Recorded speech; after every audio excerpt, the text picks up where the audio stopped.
Gisa tayo ng bawang, sibuyas, guys. Yan. Palabasin natin yung kanyang aroma. Then, lalagay natin yung sunod yung ating kamatis. Then natin yung ating kamatis. At haluin. Ayan. Haluin natin. Ang lumabas yung nasira ng katas. Saka natin susunod yung ating alamang. Simple lang to guys. Madali lang lutuin. Syempre. At magtipid. Kailangan natin magtipid. Napakamahal ang lahat ng bilihin. Yung mga gulay, katakot ang presyo. Kaya kailangan tayo magtipid. Dumiskarte tayo sa ating mga niluluto ngayon. Yan. Lagay na natin yung ating alamang. Fresh yung ating alamang dyan guys. Fresh. Lagay na natin. At halo-haluin hanggang mag-red siya. Haluin natin. Yan.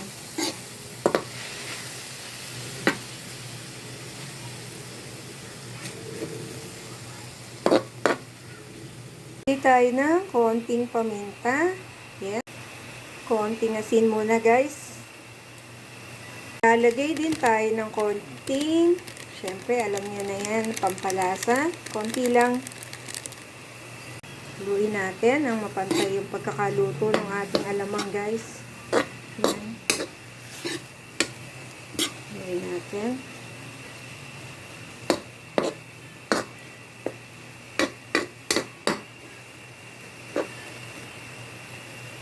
Maglagay tayo ng konting tubig. Konti lang, konti lang.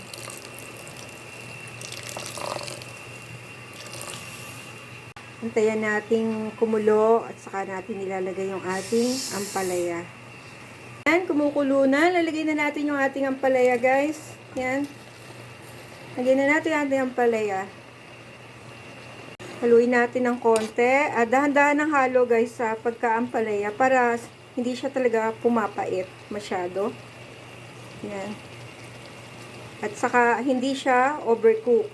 Yan, tatandaan nyo pag nagluto kayo ng ampalaya, guys. Huwag niyo overcook. Kailangan half cook lang siya. Mas masarap siya. Natin for 1 minute. Yan. Yan, haluin natin nang maluto siya ng pantay. Konti na lang to, guys. Maluluto na. Sandali na lang.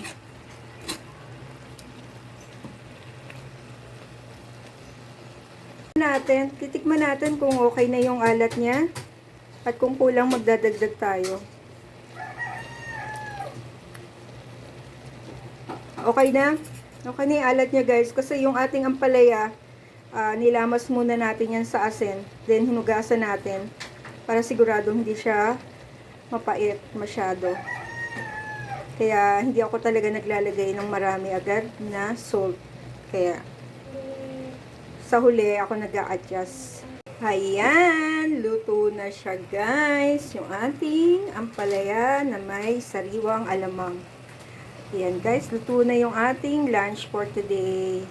Kain na na.